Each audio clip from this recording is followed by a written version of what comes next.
I made a Hammond in that, and now you can too. Hello again, creatures. I'm back, this time with something a lot less spooky than what I've had before. We're out of the Halloween-ness of October, and we're into this. Randomly, one day I just figured I'd mess with some sounds in Faceplant, and I ended up with a Hammond. And so that's what I'm going to do here. Now, let's say that you didn't have any one of the numerous organ plugins that are out there, or organ sample libraries, or anything like that, and instead you just had Faceplant, and you wanted to have an organ sound in Faceplant, and you don't want to spend money on these plugins, which are probably cheaper than Faceplant. What is this scenario I'm coming up with? Whatever, let's say you just wanted to have an organ sound in Faceplant. That's the point of this video. But before I get into it, let's talk organs just a little bit. Organs, very old instrument. They've been around forever. They've been around since probably before the universe even. I don't know. Can anybody verify that? I don't think you can. Organs started off being instruments that had a lot of big pipes, and each of these pipes would build up the sound that were tuned to different harmonic overtones. And this has pretty much been the basis of organ design ever since. You would have a pipe that would produce a sound at one harmonic, let's say the fundamental, and then other pipes that would produce sounds of the same note, but at different harmonic overtones, which basically means that the organ is pretty much the first additive synthesizer, without the electronic part, but yeah, it synthesizes sound, which means we should have no problem doing something like that in Faceplant. The Hammond organ was invented in 1934, and instead of using pumped air and big pipes to produce a sound, it uses motors and tone wheels and an amplifier and a Leslie rotary speaker to produce a sound. Tone wheels on the Hammond organ operate pretty much on the same principle that older organs did, where each tone was tuned to a harmonic overtone. First tone wheel was tuned to the subharmonic, which is an octave below the fundamental. Second tone wheel was tuned to a fifth, or a fifth above the fundamental.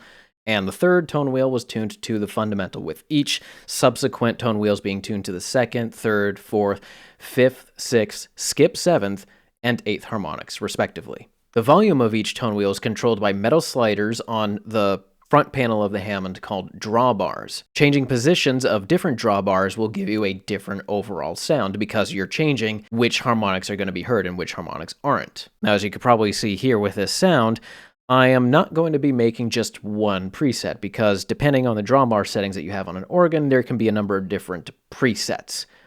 But what I'm going to be doing is a little bit different. I could make a single preset, but I think it would actually be more conducive to try and recreate the actual organ in Faceplant with as many controls as possible. I want to set it up as sort of like a basis or a template for designing your own presets, or rather setting your own drawbar settings, which means, just like we can see here, I'm going to have sound sources for each of the tone wheels to shape your sound. So without further ado, let's go make this Hammond.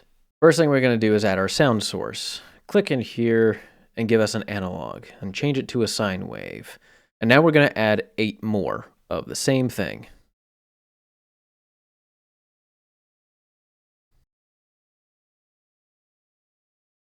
Now that we have our 9 sources, we're going to tune them. I'm going to go and use the harmonic tuning because I don't believe the semitone tuning can get us high enough for the higher harmonics, so we're just going to go in here. This one is going to be 0.5. First one is 0.5. Second one is 1.5. Third one is 1.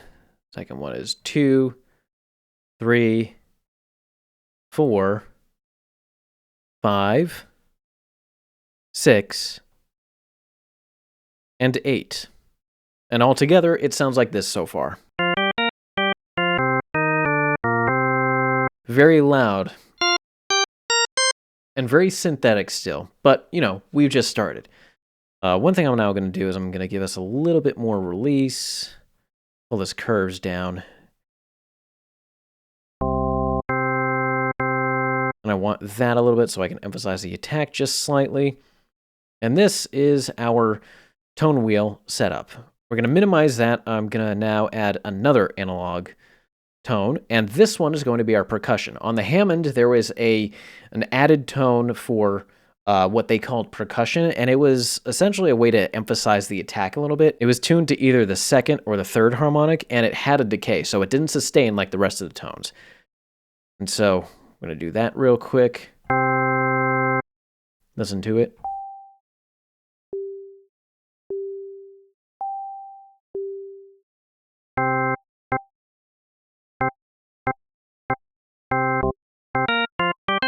I'm going to add something else to this. I'm going to add noise, and the noise is going to act as sort of our key click, because the Hammond was very clicky sounding keyboard-based instrument. So I'm going to add that.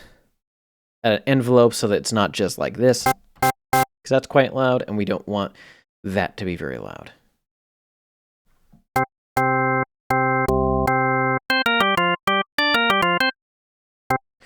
What I'm going to do is take the noise and modulate the percussion just slightly.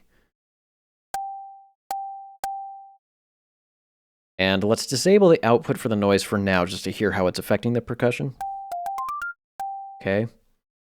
I'm going to change the slope from white noise to brown noise, just to hear. I kind of like that tone a bit. Let's change the curve.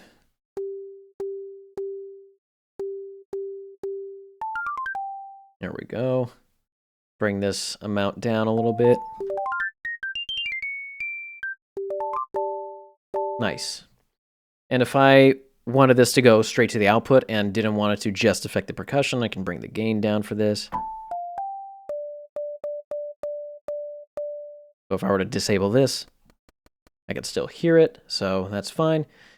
And there's our two basic components of this overall sound. I'm going to go back to the first sound with all of the drawbars, and I'm going to modulate each of them with a little bit of feedback, just a tiny bit of feedback. Just a tiny bit of feedback.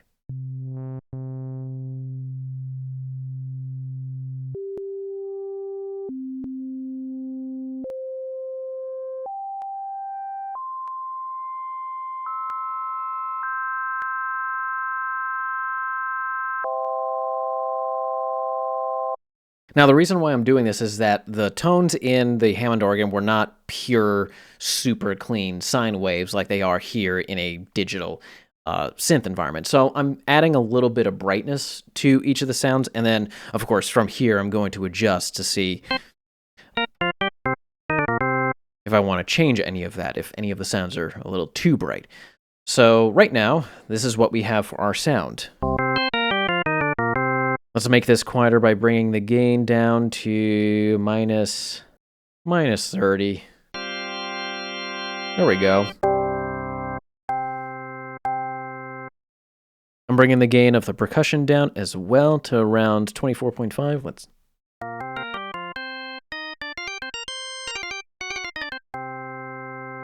I'm bringing the gain of the noise down a bit more to about minus 30 or so, somewhere around there. Okay, cool. Now I do want to talk about something that is totally optional, but if you want to do it, you can. On an actual Hammond, the drawbars are in increments of 8. So if you wanted to have them at the loudest setting, you would pull them out and it would be at 8. And here, as you can see, the level, or the volume, for each of these sound sources is 100%. The maximum value is 200%. That's not cleanly divisible by 8, but 160% is. So if you wanted to match the drawbar settings on an organ to be set in increments of 8, you can do that if you set the maximum level to 160. That way, if you wanted to have the setting of, say, 8, 7, 6, and that would be your drawbar preset, the levels would be 160, 140, and then 120, as an example. So let's go and change these maximum values to 160, and then bring the gain down a bit more, because that just makes everything very loud again.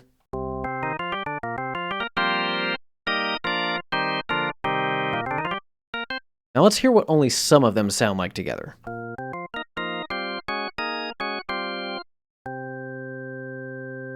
Now here's a setting of what would be 8888 0008, right?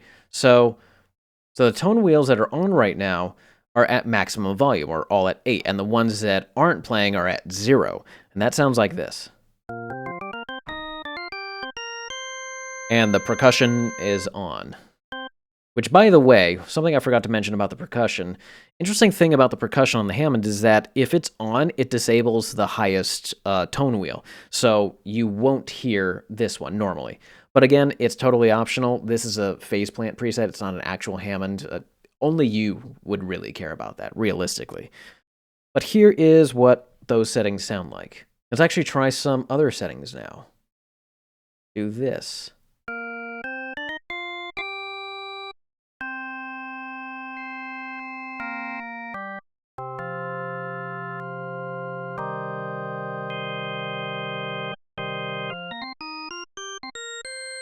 Right? So mixing different tone wheels together gives you different sounds. Now, let's do what I mentioned earlier and actually mix them at different volumes. So let's say I wanted to do a preset of 8, 4, 8, 2, I guess. Since I'm using 160 as our maximum, we're going to decrease them in increments of 20. So 8 to 5 would be 100. And then what was the next number? 4, I think. That would be 80, so half of 160. And then 20, or rather 2, so that would be 40. And that sounds like this. Very, very quiet, mellow sound. It's quite pleasant. Let's turn this on, disable that. So with the key click,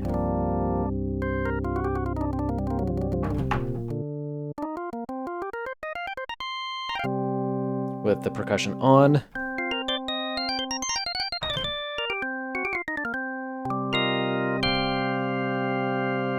nice. Okay, so that's the basic tone sources of the sound, but we still need to shape the sound a little bit more. We need it to sound like it comes from a Hammond. In order to do that, we're going to go over to our effects lane and add some distortion. Okay. And so far, it sounds like that. Quite nice.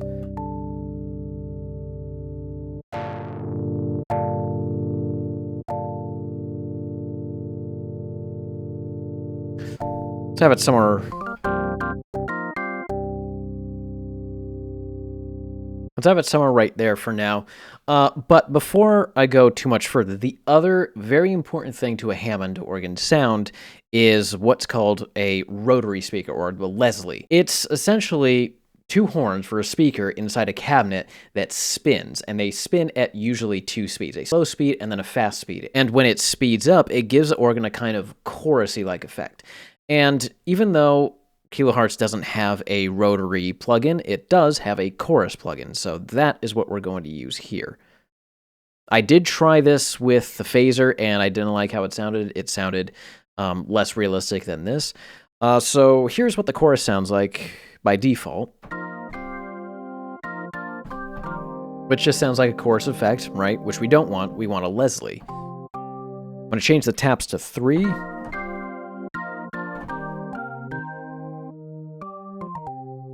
And the other thing I'm going to do is change the depth. I don't want it to be very deep. Maybe somewhere around 70? Yeah, somewhere around 70 is nice. And the other thing that we're going to change is the rate, but we're going to do something interesting with the rate. First, I'm going to just scan it just to hear what different rates sound like. Okay, we're kind of getting there. We're kind of there. So somewhere around here will be our fast speed, right? And then somewhere around here or so, or here, will be our slow speed. So how do we get from one speed to the other speed? We're going to use a modulator for that. And so over here, I'm going to add MIDI CC. And right here, I click to activate which control function that's going to be, and I am moving my mod wheel for that, and so now it recognizes the mod wheel as the CC that's going to be used for this modulator. And I'm going to drag this to the rate to modulate it. And what it sounds like so far is this.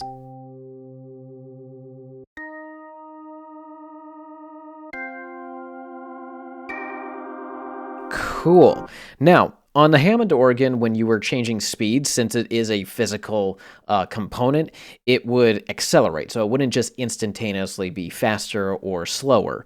I've not been able to find a way with tests of this sound to do that here, except to just have a control setting and then you gradually changing the control setting instead of instantly changing it.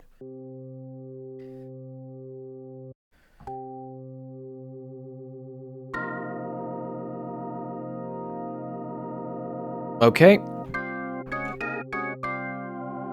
Cool. I like that setting. There's one other thing that we're going to do for this Leslie sound, and we're going to go back in here, and right before the envelope, we're going to add a filter, and it's going to be this filter. Because with the way that the Leslie speaker works is that when it's rotating inside the cabinet, the sound is going to be traveling in different directions. And if it hits you at different directions, it's going to have certain parts of the sound be brighter and some parts of the sound be darker. And I want to get that with the filter here. So I'm going to add some gain. I think that's a little too open, so we're going to close it down just a little bit. Bring this down and try to find the sweet spot for the low tone. We don't want it too exaggerated because that just sounds like a weird filter sweep. So somewhere around here, maybe, I think. So what I'm going to do with this is, because I want it to act as part of the Leslie speaker, is I want this to move at the same time that this is moving. So it's going to be going up and down just a little bit. And I think I may also want to modulate the gain as well. And when I change the speed, I want it to match the speed of the chorus as well. So we're going to have to do a couple things with our modulators here. So let's go back to the setting that I had, right? Now I'm going to add an LFO. Reduce that speed to somewhere around here. Would have been easier to be 0.9 and have 0.45, but oh well. 0.89 to 0.445. And so now I'm going to have this modulate the cutoff a bit. Somewhere around there. Well, let's listen. You can kind of hear it. It's very subtle, which is what we want. We don't want it too exaggerated. So then we want this. When I speed this up, we want this to also speed up as well. And since we're controlling that with the mod wheel here, I'm going to add this modulator to control the rate here.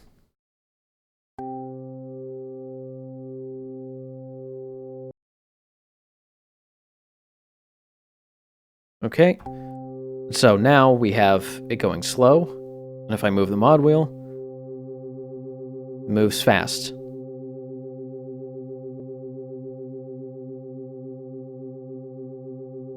And I'm going to modulate the gain just a little bit in inverse so that it goes down the higher up it goes. That's two parts of the rotary speaker, but then we're going to do yet another thing. I'm going to add another LFO, and in this LFO, I'm going to click on this little button in here, and so now it's double polarity, so it goes above and below. And I'm going to send this to our pan. So right here, you can see the panning is going from left to right. We can hear that too.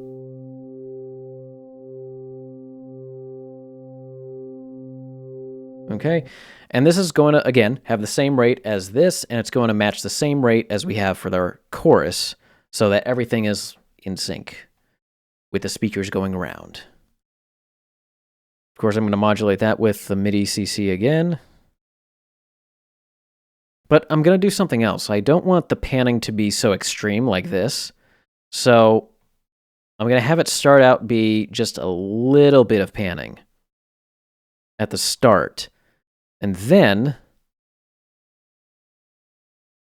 when I move the mod wheel, I want the panning to go even further. So we're going to click the mod wheel, and then we're going to modulate this, which is the overall range for this LFO here. I'm going to go from there to about there-ish.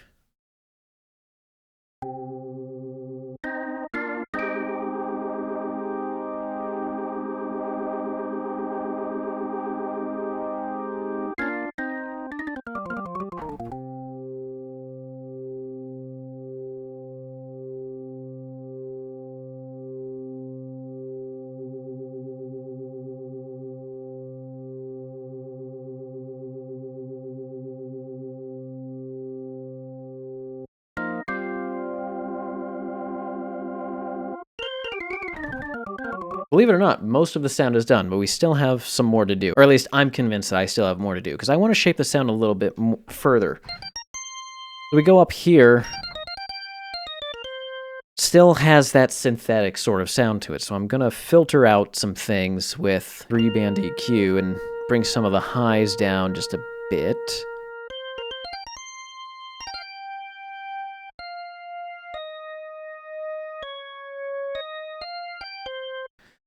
Let's add some filters. Not going to be that low.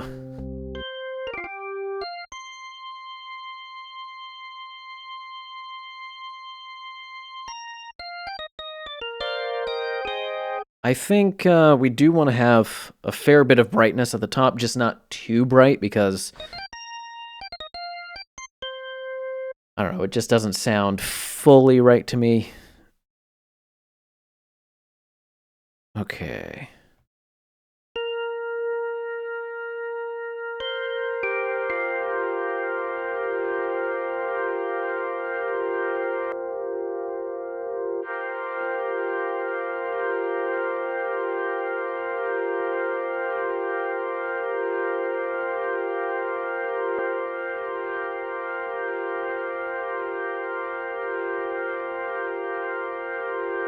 Now, all of this is optional, but this is just me just further shaping the sound into something that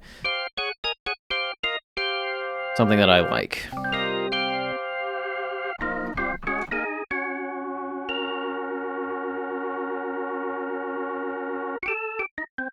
Okay, now I'm just going to go back and check on my sound sources and listen to different combinations of the tones to see if this is really where I want the sound to be.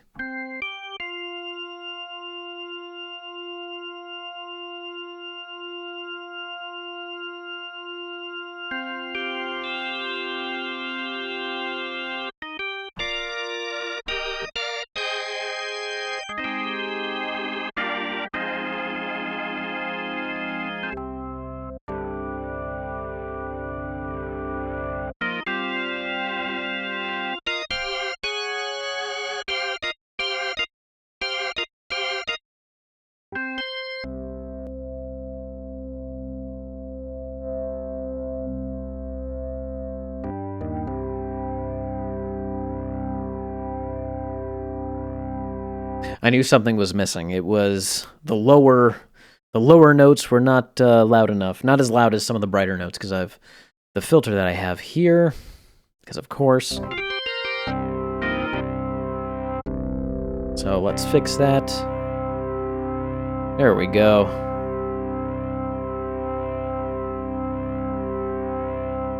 Of course, I can change how much overdrive I want, and there is that.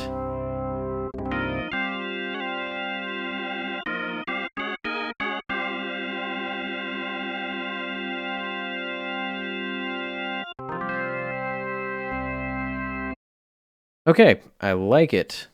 So yeah, that's the basic Hammond sound and how you could make it so that you can control each of the components instead of just one singular sound. At least the way that I approach this, I would prefer a much more customizable sort of setup for a sound instead of just one singular end result of the sound, which is why I did it this way. Also, the Leslie sound that I have here, it's not perfect. It's far from perfect. It's mostly an approximation. If you do have any rotary plugins or any other sound that can get that a little bit closer than Faceplant can, you don't even have to have any of this in here. You could just use that instead, and it's totally fine. But yeah, this is the approximation I think works for the most part.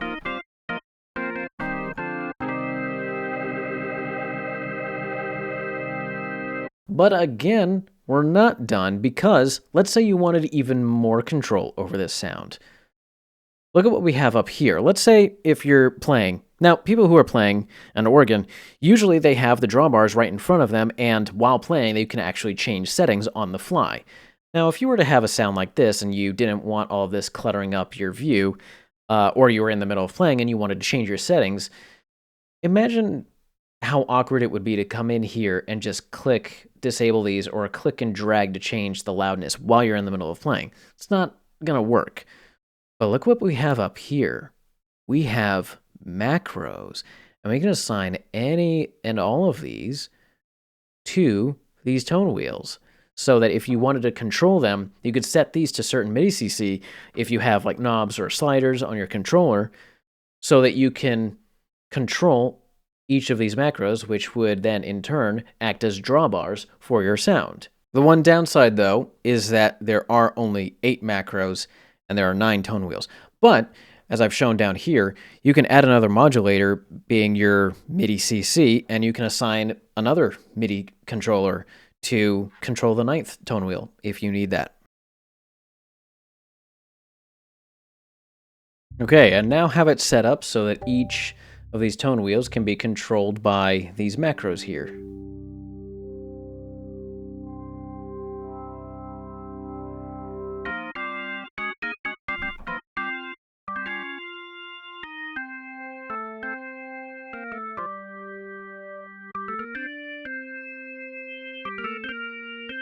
I don't actually have any other physical controllers on my MIDI keyboard here to control these macros, so I did all of that with the mouse. But if you did have something that could control those, you could play something live and make those changes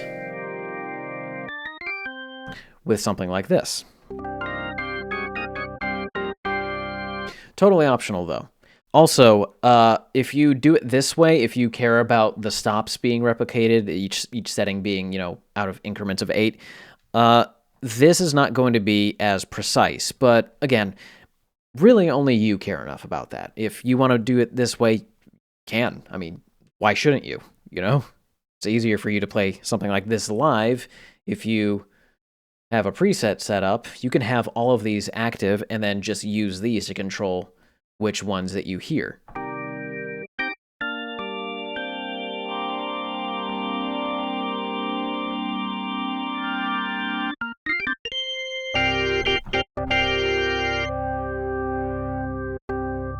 Let's say I wanted to squabble. I don't think these are the settings for a squabble.